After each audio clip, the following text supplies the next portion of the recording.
Hi, this is Scott Horton. Julie and I will be starting in just a couple of minutes, but we're going to give everyone a chance to get logged in to the webinar. You should be able to see the cover slide on the screen. You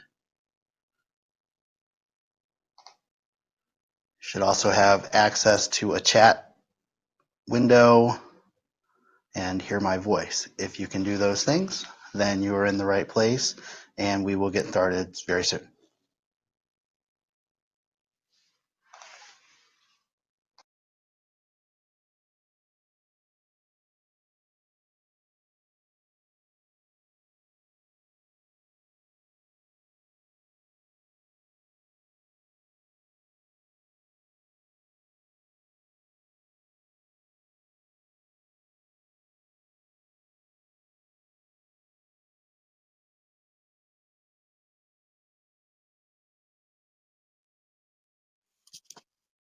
Good afternoon, Scott.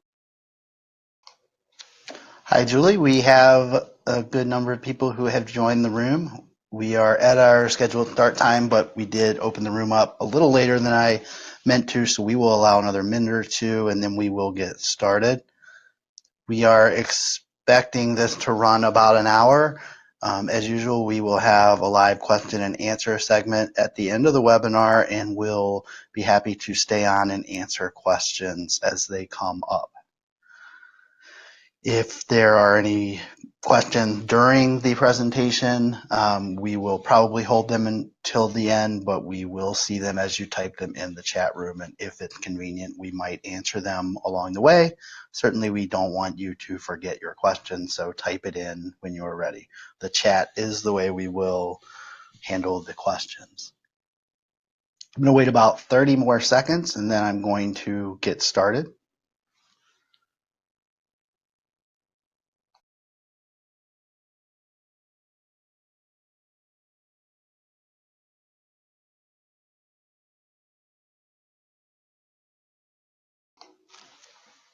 So we'll get started in just a second. Again, you should be able to see the cover slide for today's presentation. Should have access to a chat window where you can type questions as you have them.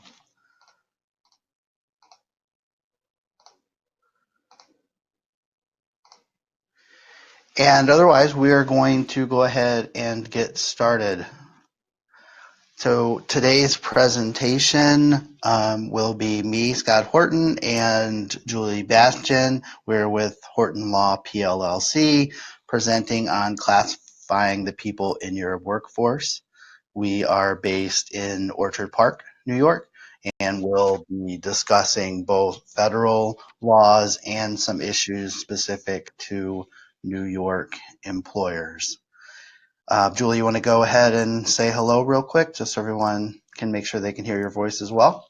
Sure. Good afternoon, everybody. I look forward to going through the slides with you, and hopefully everybody can hear my voice as well. Okay, sounds good to me. The slides for this presentation will be available. I will put up a link that you can click at the end of the presentation to access those. Again, we will do question and answer at the end, and we appreciate you taking the time to join us today. So our presentation is going to primarily focus on the distinction between employees and independent contractors. And in that split, we will also note that interns and volunteers can also be working in organizations, and we will explain how to properly classify people as such, or whether they indeed need to be considered employees. Real quick, I want to throw up our first poll question just to make this a little bit interactive, and that is to go ahead and ask all of you to weigh in whether your organization uses independent contractors to supplement your workforce.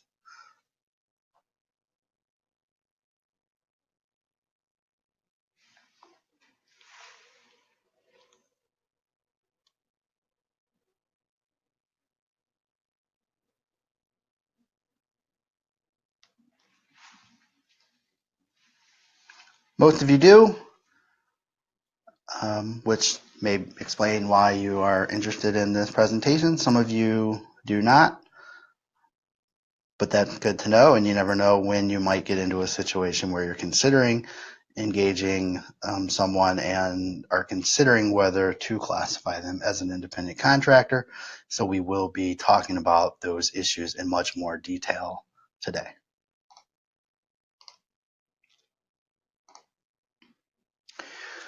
So first, I would just note that the default for most business organizations would be that anyone performing services for the organization is an employee. And then you would work from there to determine whether there is some exception to be able to not consider that person an employee. So if they are an employee, then they will receive a W-2 in most cases. They will be subject to payroll taxes, meaning the company has to pay its portion of certain taxes, and the employee's portion will get withheld from their paycheck. The compensation for employees is usually in the form of hourly or salary wages, hourly wages or a salary basis. There might be commissions and bonuses involved, as well as other benefits, employee benefits such as health insurance, maybe retirement, be it a 401k or some other type of pension plan, and things like time off, vacation, sick leave, PTO, etc. Those are most of the hallmarks of the traditional employee relationship, as well as the general notion that employers will supervise and manage their employees to a greater extent than they would with independent contractors. If you are an employee, you are subject to a whole host of laws and regulations as well, the employment discrimination laws, and some legal insurance requirements, unemployment, workers' compensation, and that type of thing as well. So there are significant implications for being classified as an employee versus an independent contractor, and generally speaking, the legal presumption is towards the protections of all of those laws and therefore the employee designation. And let's face it as well, the government agencies that raise money through taxes have particular motivation to ensure that people are considered employees so that they get those payroll withholdings rather than having to hope that someone who is being treated as an independent contractor will pay their own taxes independently. Let's just look at the flip side of that. The employer in the employment relationship controls the when, where, and how of the services being performed, provides the facilities, equipment, tools, and supplies being used, directly supervises the services and the work being done, set the hours of work and rates of pay, provide training, evaluate job performance, and controls and has the right to hire and fire the workers. Now, there can be exceptions to some of these things, and they may vary a little bit from workplace to workplace. Setting the hours of work, for example, some employees have very strict times that they're expected to be at work, and others have more flexible schedules. So there's no absolutes with respect to these designations, but these are the types of things that typically indicate an employment relationship versus an independent contractor relationship. And now I'm going to turn it over to Julie to go into more detail on the independent contractor relationship and the types of factors that get considered in deciding who could properly be treated as an independent contractor versus an employee. Thank you, Scott. I just want to make sure you're able to hear me. Am I speaking loud enough?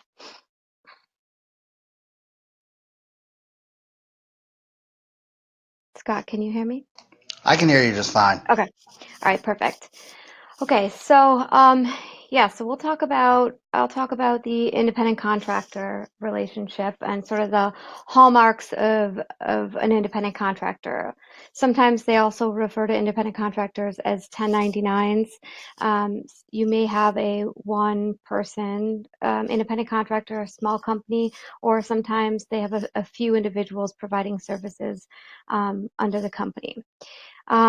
Typically, independent contractors are compensated on a fee basis rather than hourly or salary as an employee would be paid.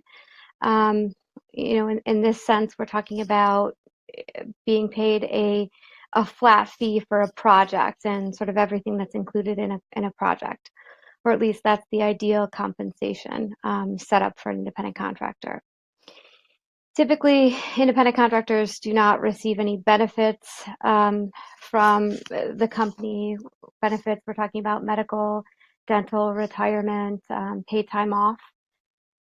Independent contractors are also responsible for their own insurance, remitting of taxes, and also reporting their own income, whether it be quarterly or at the end of the year.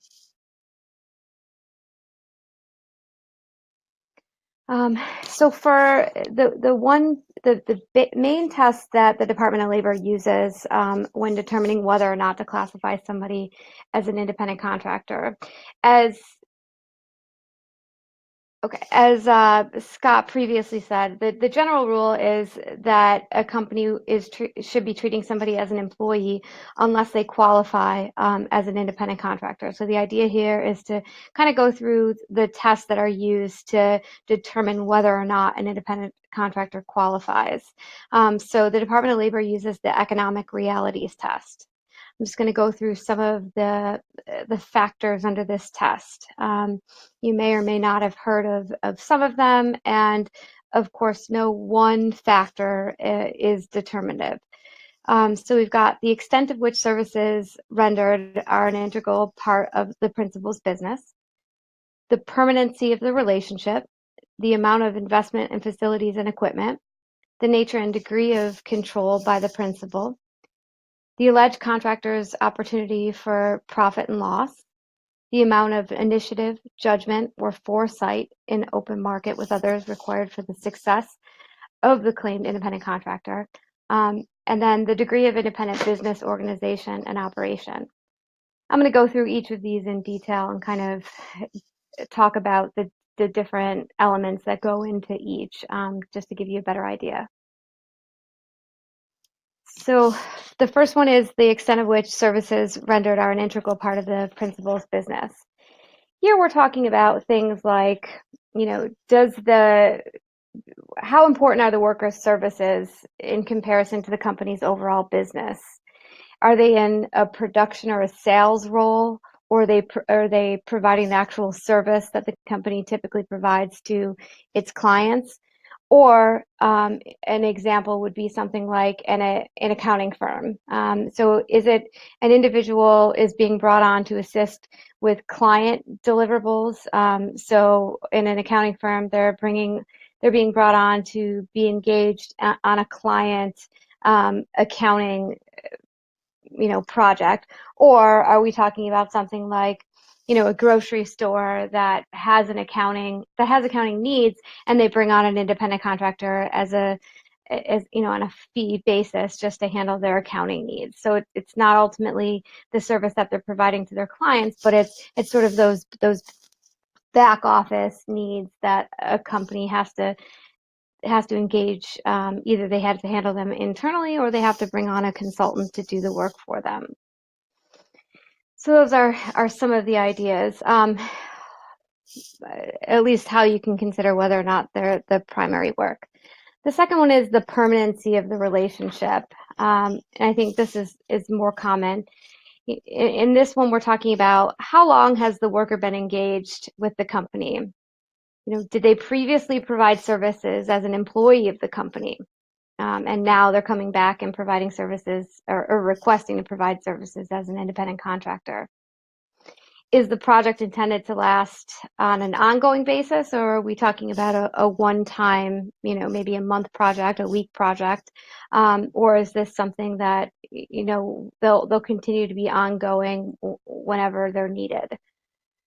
Are they providing services to the company on a full-time basis? Typically, if you've got somebody who's providing services 40 hours a week, 40 hours a week, 5 days a week, and they don't really have any other time to provide services to other clients, that's obviously they're more inclined to see that as an employment relationship rather than an independent contractor. Okay. The next one would be the amount of investment in facilities and equipment. So for this one, we've got, it could be a number of things. So we're talking about, does the worker have his or her own tools that they're providing that they're using when providing services? Or are you as the company providing all of that to them in order for them to complete the services? Are they expecting you to reimburse them for business expenses or basically anything that's incurred in the performance of the services?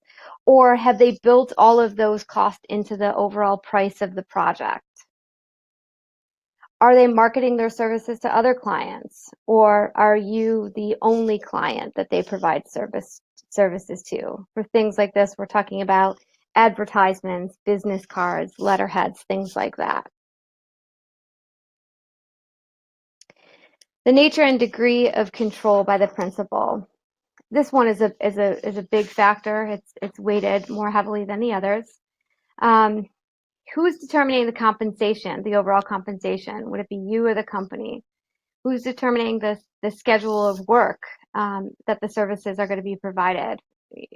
Does the company say, listen, I want you to provide them, Monday through Friday, 9 to 5, or does the company just say, I want you to complete this project at your own pace and just come back and give me the end product? Does the company give instructions as it pertains to the way in which the work is going to be completed? Or again, is the idea that they just want an end product?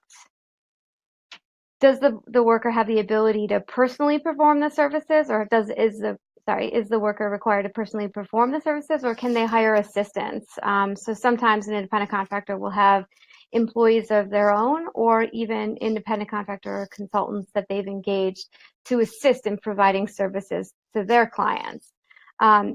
When the company indicates that they are required to provide, or they pick a specific individual and say, well, we only want to have services provided by this one individual at the company rather than just getting the project done, that's more typical of an employment relationship. It doesn't always mean that. A lot of times a company is hiring a consultant or an independent contractor because of their experience or their reputation. So it's just one factor.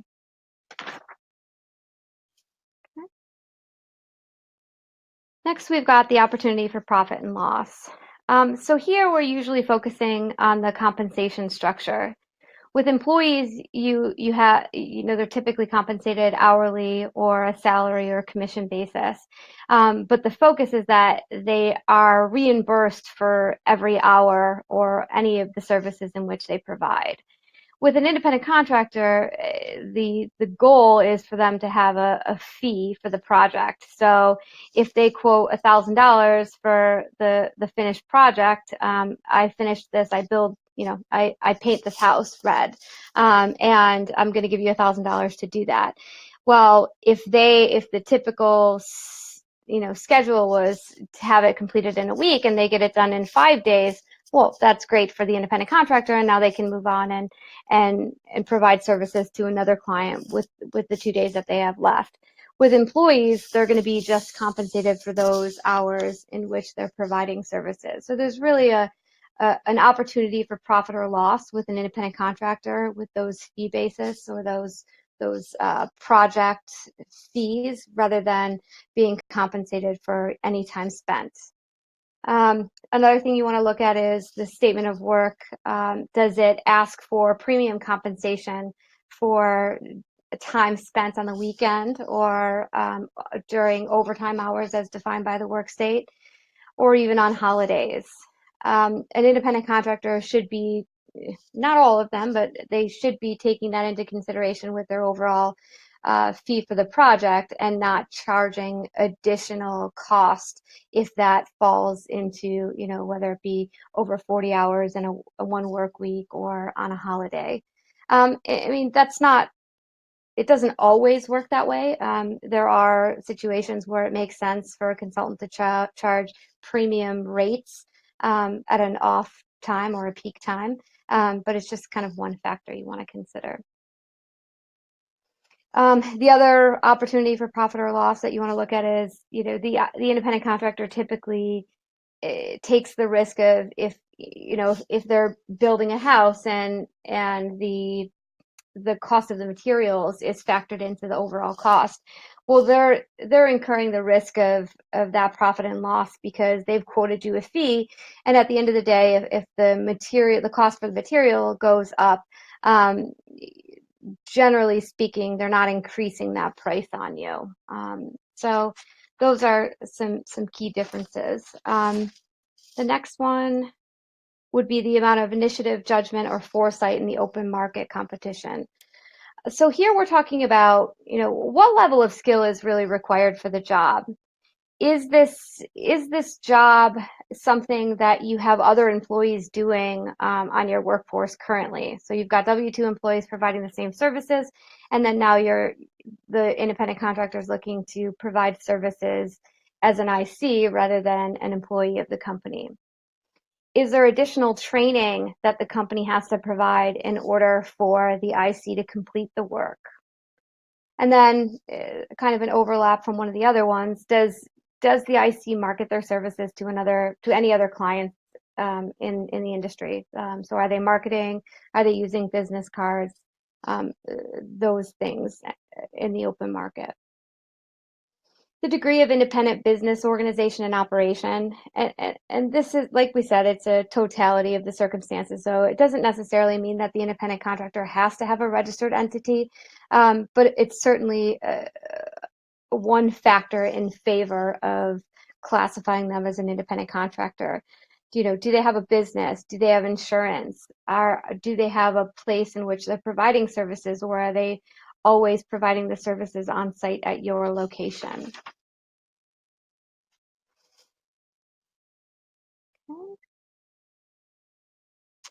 And then this last one I put in there as the ABC test. So in California, in May of 2018, there was a case where they changed the way in which they evaluate independent contractor relationships. They focus on what they call the ABC test. The case, they narrow it down into 3 different factors, and all the factors must be met. The worker is free from the control and direction of the hiring entity in connection with the performance of the work, both under the contract for the performance of the work and in fact. So it's not just because the terms of the contract state that they're free from direction and control, but they're actually, the company is not exercising control over that work being performed. The second factor is that the worker performs the work outside of the usual course of the hiring entity's business. Kind of the first factor we talked about in the economic realities test. So is it an integral part of the company's business, or is it sort of a subset of work that has to be done and they need an expert to come in and do the work? C for the test is the worker is customarily engaged in an independently established trade, occupation, or business of the same nature as the work performed. And this kind of goes back to, number one, do you have employees that are providing the same or similar services? And is the service that's going to be provided by the independent contractor of a type that's customarily provided by an independent contractor or consultant? And again, all those factors must be met under that ABC test. And I mentioned this one because it is quite a popular test, and there's a very good chance that over the next year or so, either New York is going to adopt this by statute, or that they'll adopt it by case law, similar to what occurred in California. So I think now I'm going to turn it over to Scott, who's going to address the interns.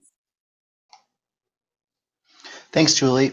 So yeah, we are going to talk about interns, and I'm going to also talk about volunteers. So in my mind, the big distinction is between the employment relationship and the independent contractor relationship.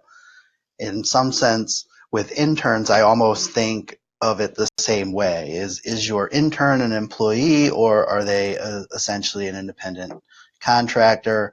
And if someone qualifies as a bona fide volunteer performing work for your organization, then they're sort of like an independent contractor as well, just not being paid.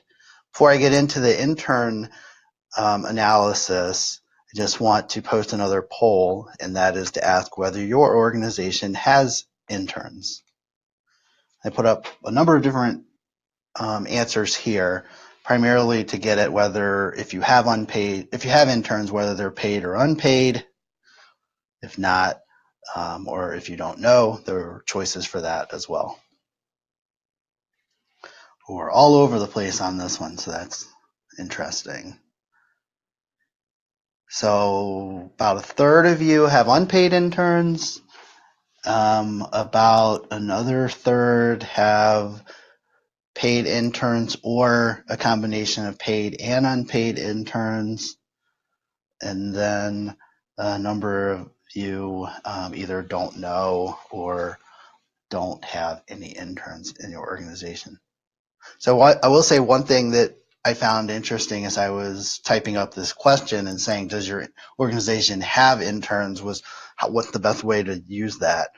Because I was going to say, what's the best way to word that? Because I was going to say, does your organization use interns? But that didn't really seem like a very nice thing to be doing to the interns.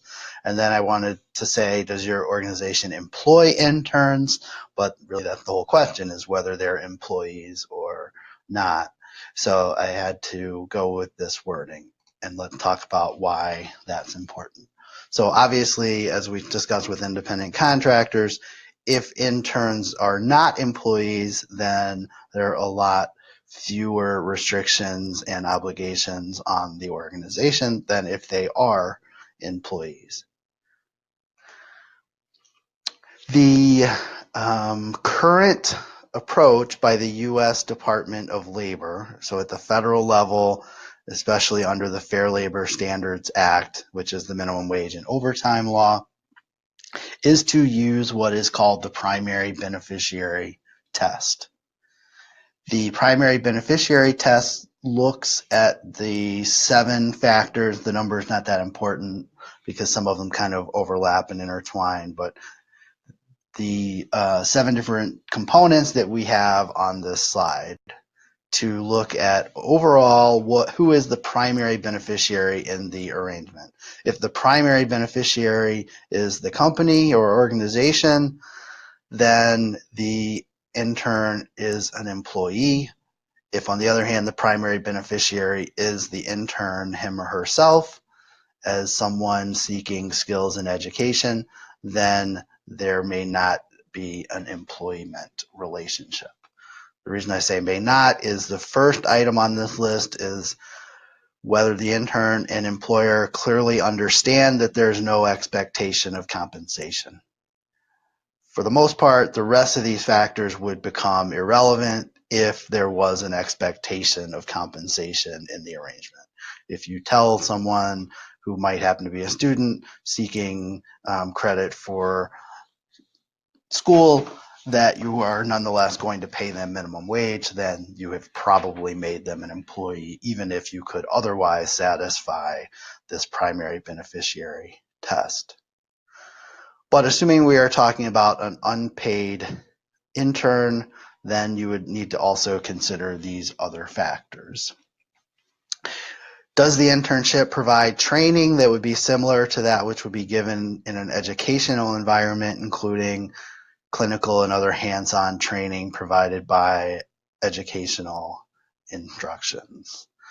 For example, if the work involved purely manual labor, like picking up garbage, emptying recycle bins, washing windows, or, digging holes, then it's probably going to be hard to argue that this is the type of training provided in educational environments. But if you do have a formal internship program that you may have some classroom like, or everybody gets in the conference room and somebody goes over, here are the types of things we experience in our business, and then we will let you actually work on some of those types of projects for us while you are interning, then you might be able to prevail on that factor.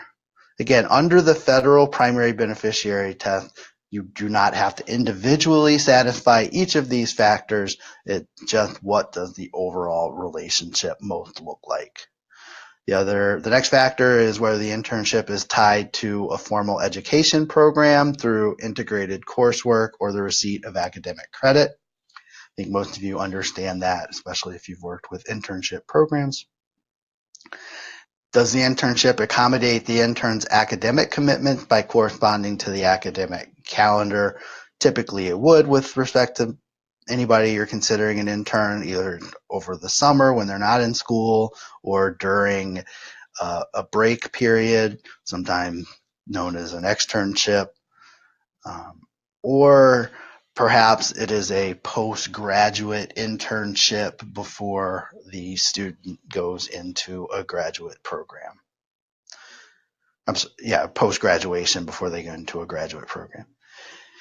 The internship duration is usually going to be limited to a time period in which the person is trying to get some sort of learning. Again, that kind of goes with the previous factor.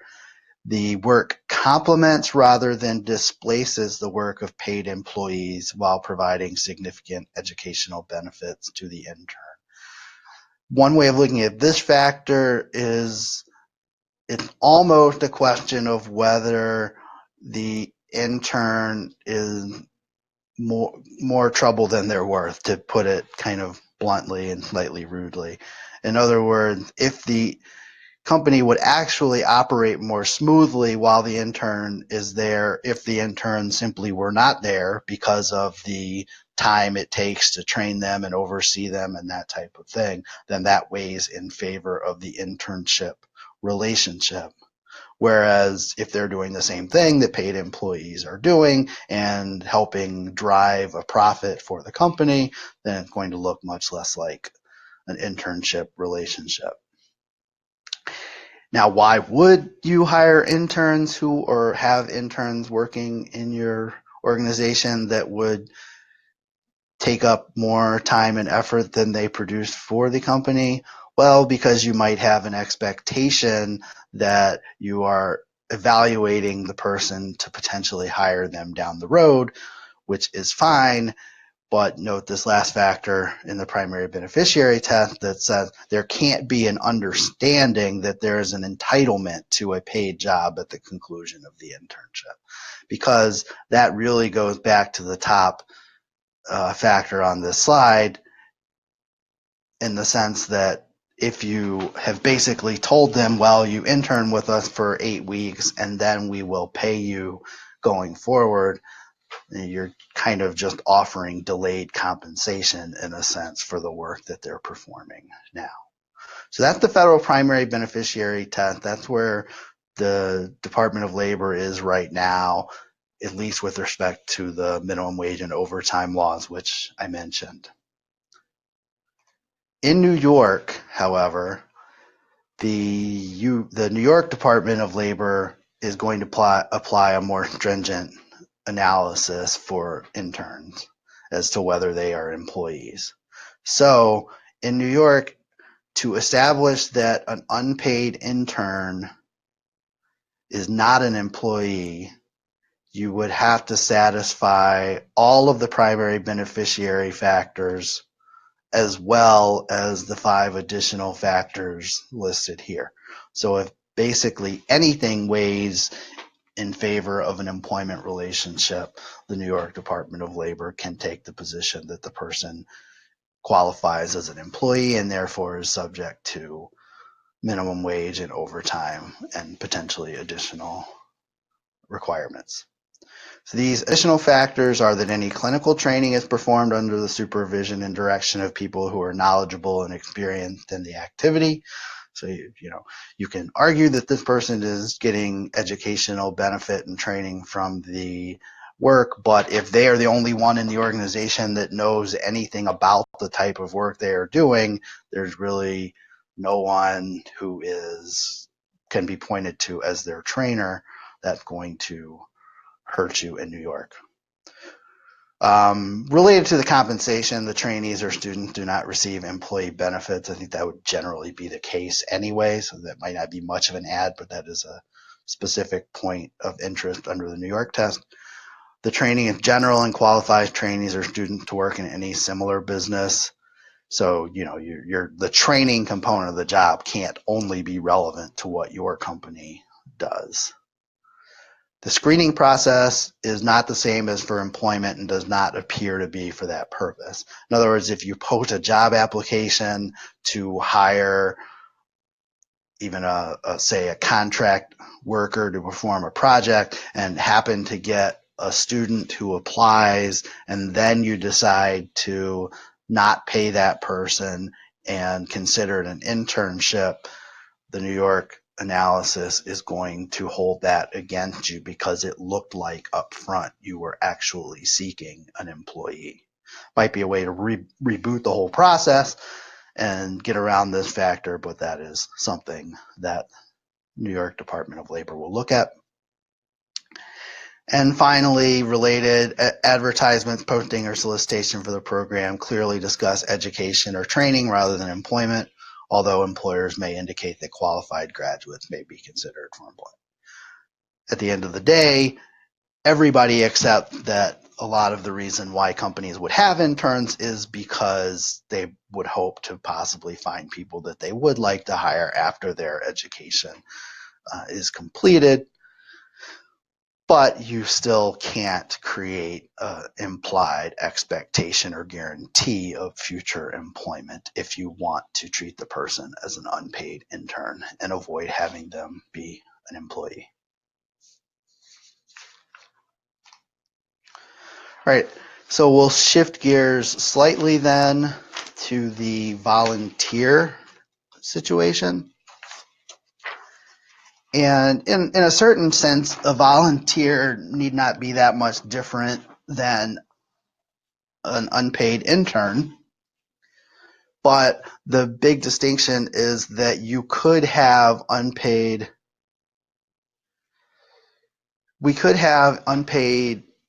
workers as we could have unpaid interns working for private for-profit businesses, but you really can't have pure volunteers in that setting unless they qualify as an intern. So there has to be that big education component.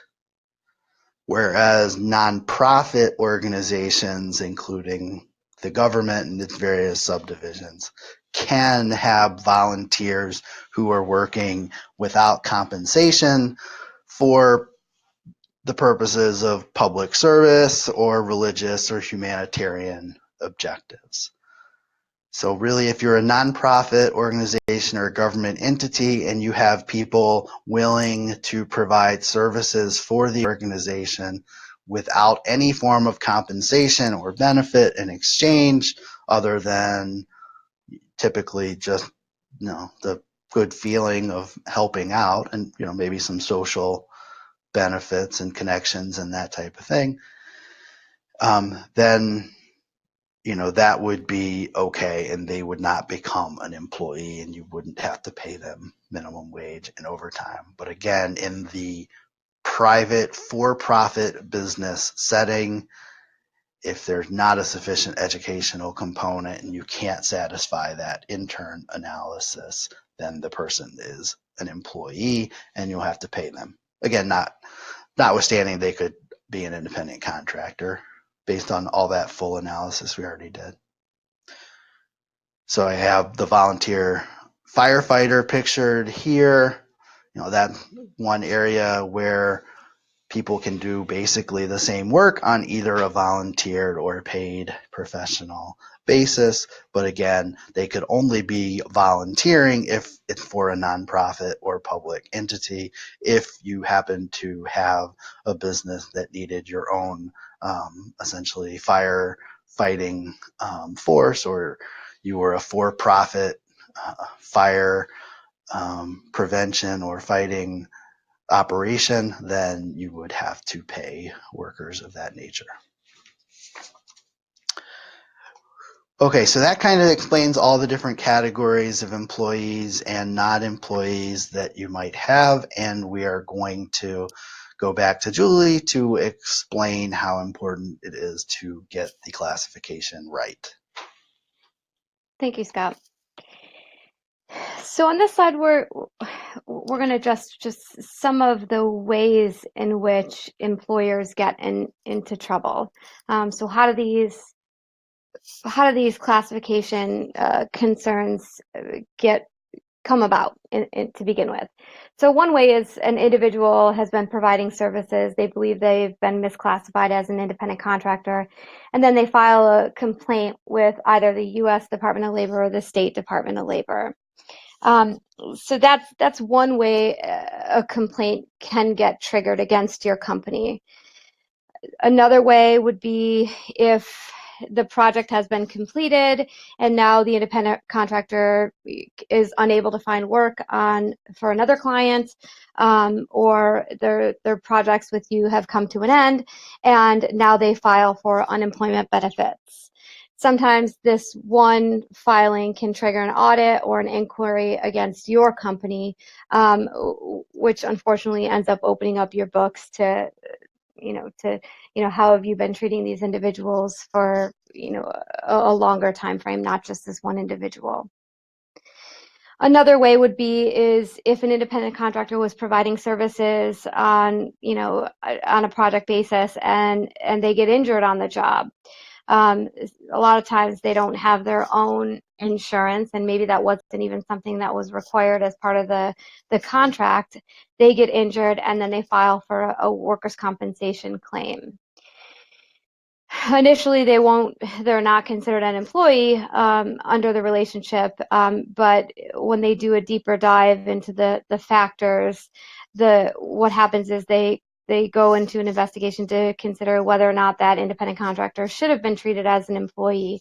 And then, of course, are there any other individuals that are in that same category? And should you have been paying workers' compensation premiums all along for these individuals? Another way is just a state or a federal Department of Labor or IRS audit on a company. And this would look at all of the employees or independent contractors over a certain period of time. Typically, it's 3 years, but it doesn't have to be. So there might be a trigger of one of these individuals filing a claim, and then that leads to an audit, or it could just be a random audit that they're conducting. This is obviously something that is a revenue generator for these agencies, and there's a number of work share agreements between the different agencies, whether it be the Department of Labor, the IRS in New York.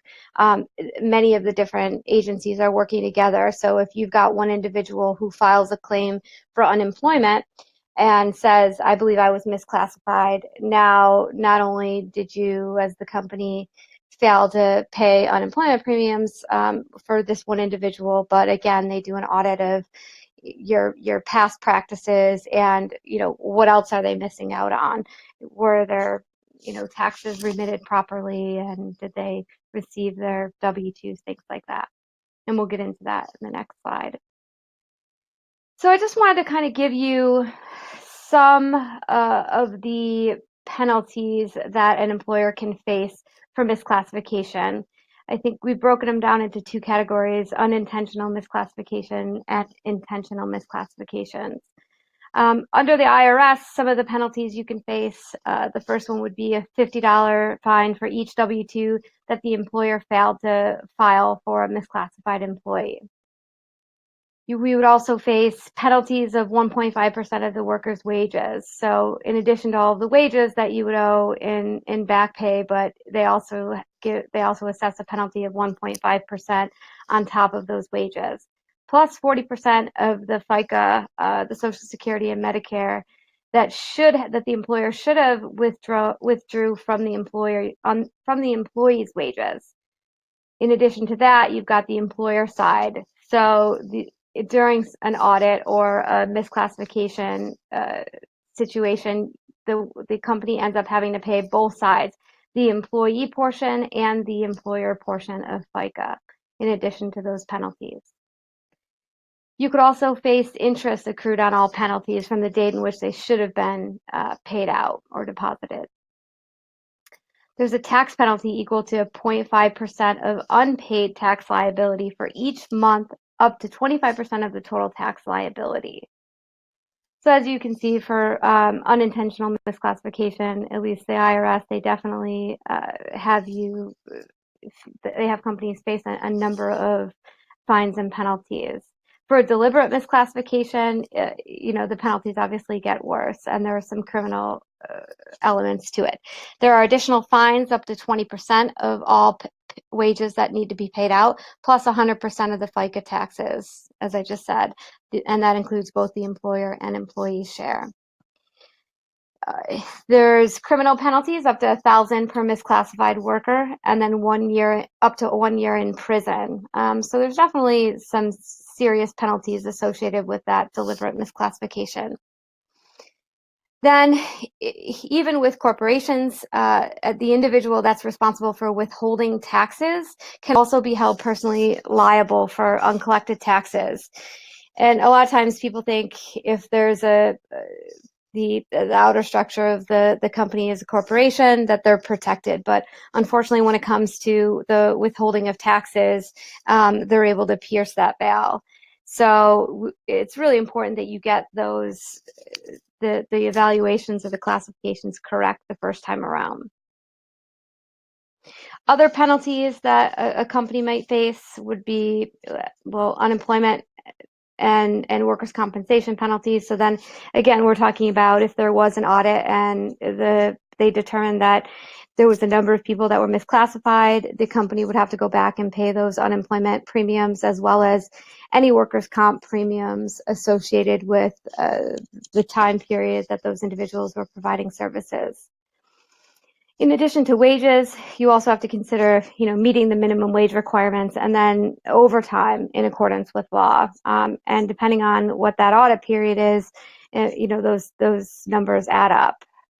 Health insurance or retirement contributions. So if they're determined to be employees and, you're providing health insurance or, retirement benefits to your employees, the company would also get assessed a penalty for both of those and would have to provide compensation in the form of those health insurance and retirement contributions. Or a monetary value for that amount. There are also fines for noncompliance with I-9 and in New York, the wage notice forms that have to be completed. And there's a penalty for each one of those that were incorrectly filed or that you failed to file. And then, of course, as we discussed, in certain cases, there's criminal prosecution. I thought it was important to kind of go through and just give you some of the recent misclassification settlements. Obviously, the number is pretty high in some of these settlements. I've only identified those ones that are high. There's a number of misclassification settlements that have gone on within the past couple of years, but I just wanted to give you an example of some of them. In the Flowers case, this was a company that had 900 distributors, so independent distributors that were distributing baked goods on behalf of the company. An individual brought forth a claim that turned into a class action, and Flowers, I'm sorry, I'm trying to look for the accurate name of the company, but the company, I can give it to you after in a second, but the company ended up paying out $9 million in a settlement to those 900 distributors. And this would be a situation where a company would think that's a typical independent contractor relationship when you have distributors. But in this, based on the facts and circumstances of this case, the company had direction and control over those distributors, and they were treating them like employees.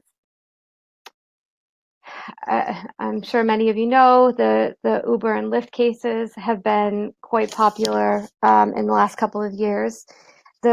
In one recent settlement in 2016, actually, there was a $27 million settlement for misclassification for Lyft drivers. Lyft had to pay out, again, $27 million, which is a significant amount to be paying out for misclassification.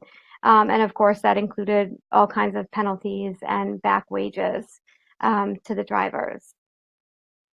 Same thing with Uber. They had to pay out $100 million, and this was limited to 365,000 drivers.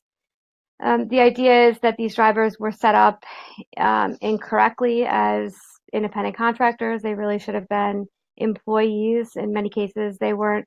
When they were converted to employees, it was determined they weren't getting paid even the minimum wage during the course of the time they were providing services. So obviously, that's what led to the higher $100 million settlement.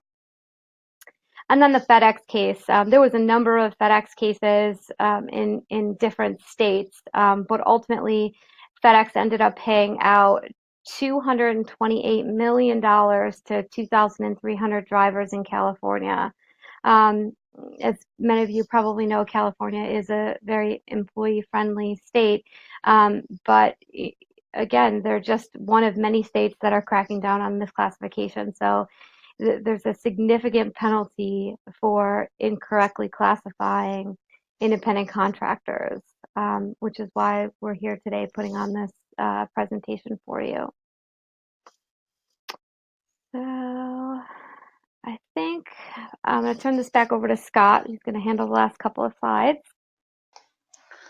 Thanks, Julie. So, yeah, we have a lot of fun images throughout this presentation. One I probably should have had was, an ostrich burying its head in the sand, because that is the reality in some of these cases. I mean, Uber and Lyft, for example, are highly publicized examples of companies. They knew from the beginning, or at least once they got to any sort of scale, that they were going to run into these issues. So for them, it was a cost of doing business.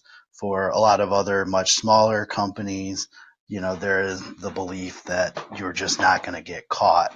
And the reality is that some people do. I've had clients who get relatively innocuous unemployment audit just randomly conducted by the state. And in that process, they are certainly looking at any 1099s that the company has issued to determine whether anyone was treated as an independent contractor, but should have been treated as an employee. And they usually find examples of that having happened. Luckily, in the cases that I've been involved with, it was relatively de minimis and very small dollar amounts, so hardly any penalties were imposed. But especially if you have one or more people misclassified over a long period of time and consistently being paid off the tax rolls, for example, there can be significant liability. I just also wanted to mention those numbers that Julie was discussing on the previous slide were all settlements, not court decisions. I mean, most of these lawsuits would eventually get settled, but there was a lawsuit in the first place. And that, for each of those cases, and that would mean, or even if it was only a threatened lawsuit in some scenario, that would mean there's a lot of time and effort going into defending and building the case. That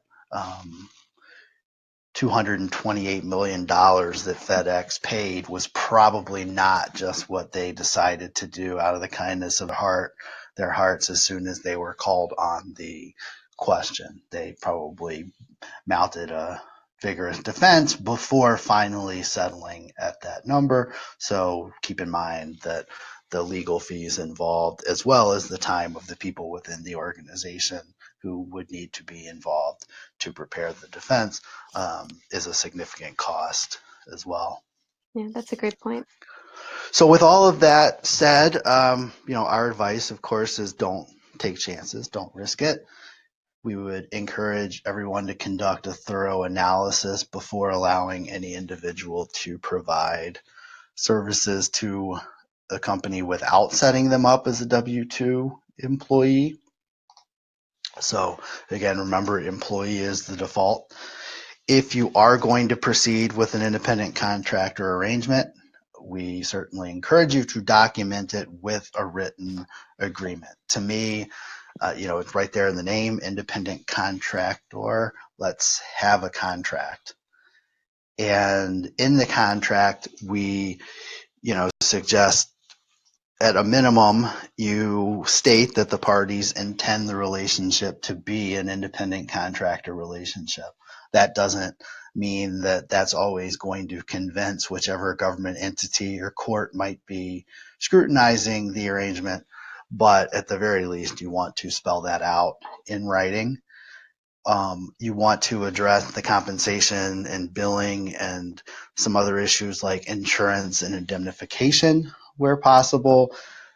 Again, there's ways to structure all of those factors to make it look more like the independent contractor, whether it be a single person or a business entity that will provide multiple workers for you, actually has control over the day-to-day and the profit and loss ability. If your company's insurance is covering all of the work and you are paying based on the hour or day worked by the people doing the work, and they send you a timesheet at the end of some period of time and ask for money, then it's going to look a lot like an employment relationship.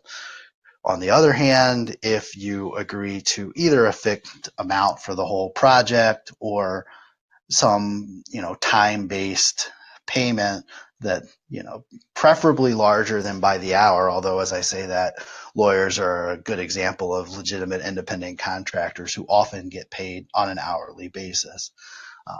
But, there are ways to set that up, and then also clarify that the contractor is responsible for their own insurances, like unemployment and workers' comp insurance and other liability protections, preferably have indemnification provisions to protect both sides for things that they should be responsible for bearing the risk on.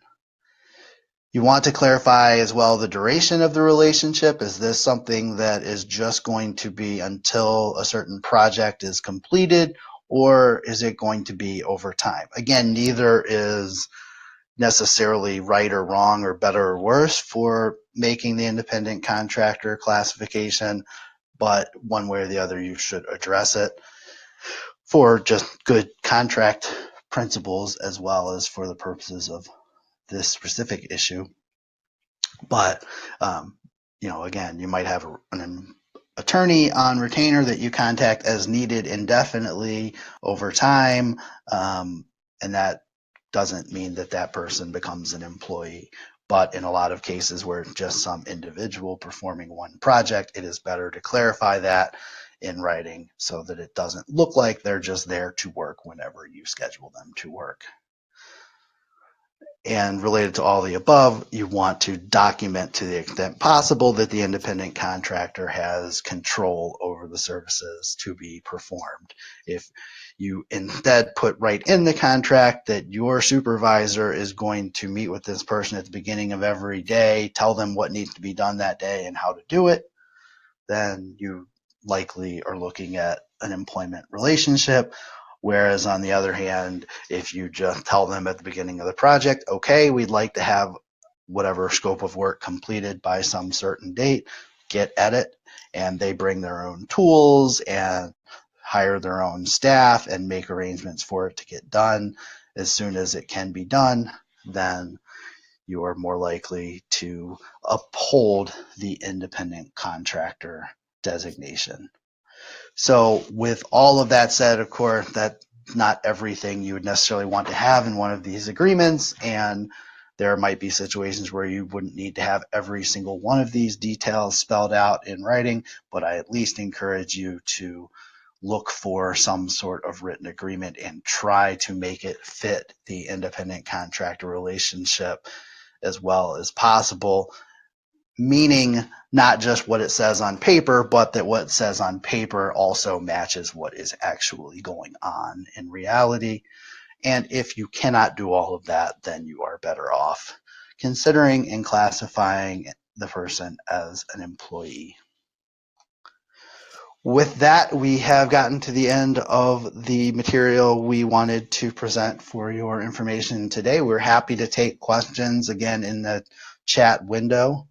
I will in a minute post a link here for the slides that you can download. If you've registered for the webinar today, you will also get an email tomorrow that will have a link to the slides in it. So if you don't feel like clicking through right now, that will be available. But I will take a quick break here for a few seconds to see if anyone has any questions before I post that.